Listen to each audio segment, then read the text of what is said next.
I'm a husband, I'm a father, I'm a man. Do you understand? Half of my life is unplanned. Most of the time I don't know what's next.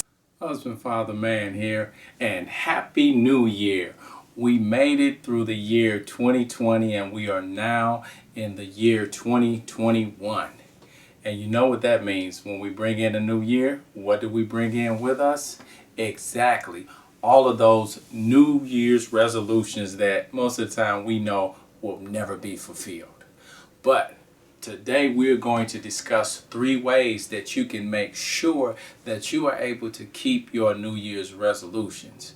You know, over the years of making all of these New Year's resolutions and just really saying I'm going to do it this year and continuing to fail every year, I kind of learned from my mistakes.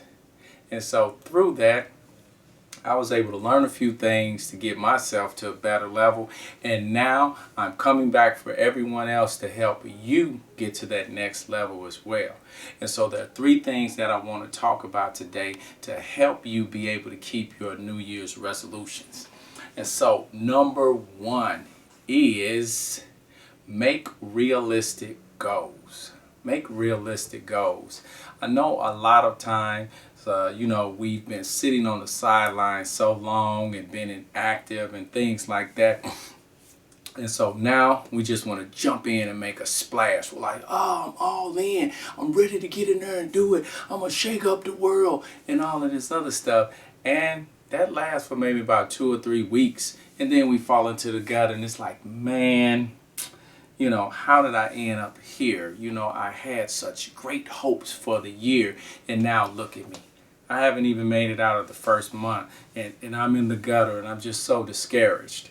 And so the thing of it is, though, is many times we set unrealistic goals. We try to go from nothing to boom, we got all of this stuff going on. We just want to do this and that and this and that and all of these different things. We try to shove all that in there. And it's not going to work out. That's actually going to ensure that you're not successful. So, first of all, why don't you set realistic goals? I know there may be many different areas that you want to improve in, but maybe it's best to just focus on one key one. So just take that one goal that you feel is a priority and that is easy to obtain. I mean, I know there are some things that deal with us changing things at our job or dealing with situations with someone else where we're kind of not in control of all the variables that go into making this situation better. And so sometimes it's easier to start with something we can focus on a personal level, like exercise, or if you want to spend more time in your Bible or spend more time with your kids and your spouse and things like that. Those are things that you can personally guide yourself in. The outcome of it normally depends on what you're putting into it. So just make realistic goals. Don't come up with some big grand scheme. Just sit up and just say, okay, if exercise is your number 1 thing, I'm going to start exercising. And so then you just kind of decide what that looks like. It can be so many different aspects to that. Exercise could be walking. It could be doing exercise routines. It could be lifting weights. And if you try to attack all of those things at once, then you may have trouble keeping your goals. So why don't you look at the one that you want to focus on the most? If you're focused on, lifting weights and things like that, why don't you start there? So just start there, focus on that one goal, and then maybe later on you can bring in the other 2. But if you have all these different areas where you're trying to add something new to the schedule, it can become overwhelming. So just have realistic goals and then just put your plan together and go after it. And then number 2 is start small. A lot of times, as I said, I've been in the situation myself. I've been guilty of it to where I'll sit up and I go from being on the couch to all of a sudden, hey, I used to be in great shape. I used to be an athlete. I'm getting ready to start walking and jogging an hour a day. Bam. So how is it I'm just going to go from sitting on the couch for 3 years eating Zuzus and Wham Whams, and now all of a sudden I'm getting ready to get out here and walk an hour every day. Not going to happen, realistically speaking. We think mentally, we'll say, yeah, I'm going to do it. And then once again, 2-3 days later, we fell off in the gutter somewhere. But if you start small, then it is attainable. So I suggest maybe just starting with maybe 10 or 15 minutes a day to just try to get yourself used to doing it. I mean, most of the time, connecting our mental and our physical are two different things, because we might be mentally there, but we're not there physically. And we don't want to have a shock to the system, because that's exactly what you have if you jump off of the couch and go walking try to go walking an hour every day. So why don't you just get yourself in the routine of getting up and moving. Just start there. Just start, like I said, 10 or 15 minutes. Maybe walk around the neighborhood a little bit. Walk around at your job and just different things. But just start small. You may want to get into your Bible more and do some studying or something like that. And I've been there too, where I'm like, hey, I'm a minister of the word, and so I at least need to be doing 2 hours a day. It is hard to find 2 hours in the day to do anything, unless usually it's early in the morning before everyone else gets up and starts moving. And I'm not a morning person, so that's not going to happen. So for me, I just started out where I would read 10 or 15 minutes a day. 10 or 15 minutes a day, getting up and, starting my day before I start work. And I would just read and things like that, and just getting myself used to a set time. And that's the thing of it, just getting yourself used to something. But you just have to start small, something to where you can throw it in there and you won't feel like, oh man, where am I going to find this hour in a day, or where am I going to find 2 hours in a day? I think we all should be able to find 10 or 15 minutes in a day to be able to take care of something we want to do, and something that's going to be beneficial to us. And so that moves me to number 3. So once again, we start off, we set goals that are realistic, so we don't become overwhelmed as we're trying to reach those goals. And then we move on to number 2, which is we start small. So we set the goal on what we're going to do. We start small just so we can just get into the mindset and heart set of doing it on a regular basis.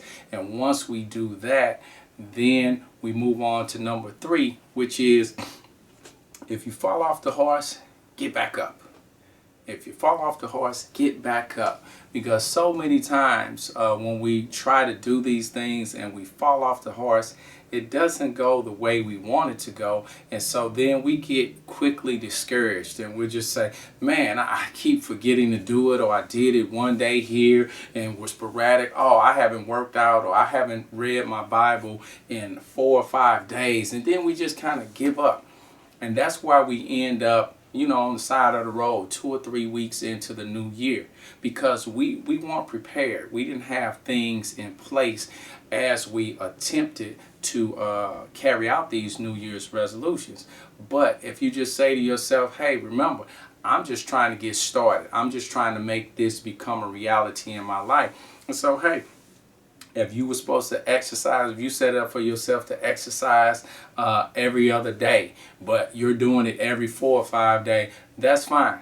Just do it. Just make sure you do it. When you keep saying to yourself, keep preparing yourself, okay, remember, I'm supposed to work out tomorrow. I'm supposed to work out tomorrow, so I've got to make sure that I take care of that. And as you go along, you'll start to fill in the gaps. Instead of it being 1 day here, 5 days off, then it'll be 1 day here, 4 days off, and then you'll cut it back down to where you have your schedule. If you have it set up to work out or walk every other day, then you'll get into your routine. But just because you fell off here and fell off there and didn't stay on top of things, don't get discouraged and don't give up.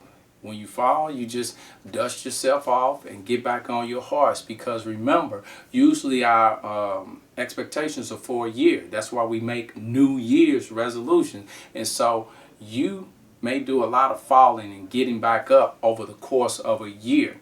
But at the end of the year, you want to be able to say, hey, even though I kept falling and getting back up, I got better as I went along. And by the time you get to the end of the year, you'll be on another level.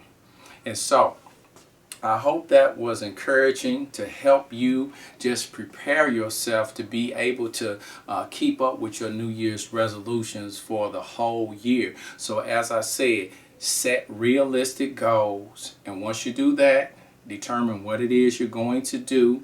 Then make sure you start small. You don't want to try to start too big and be overwhelmed, and then that will end up making you stop along the way and never start back up sometimes. So you want to start small to where you're just getting used to getting a little skin in the game, making sure that you're willing to get up and do those things, or you're willing to set aside just a little bit of time just to start opening up the door for you to get to doing this on a regular basis. And then number 3, if you fall off the horse, get back up. Don't get discouraged. Just realize, hey, you're trying to start something new. And so this is part of the process. Falling down, getting back up, falling down, getting back up. This is a part of the process. And just remember, say to yourself, this is only for the moment. But as the year goes on, there's going to be less falling and more of you staying on the horse and covering more ground and more territory until you get to the end of the year and you're like, look at me now. So I hope those things were encouraging and they help you put your plan together to be successful with your New Year's resolutions. So that's all I have for today. I'm a husband, father, man, and you have yourself a great day. Till I get a phone call or maybe a text saying, could you pick the kids up from soccer, grab some cake mix, and you know I only use Betty Crocker.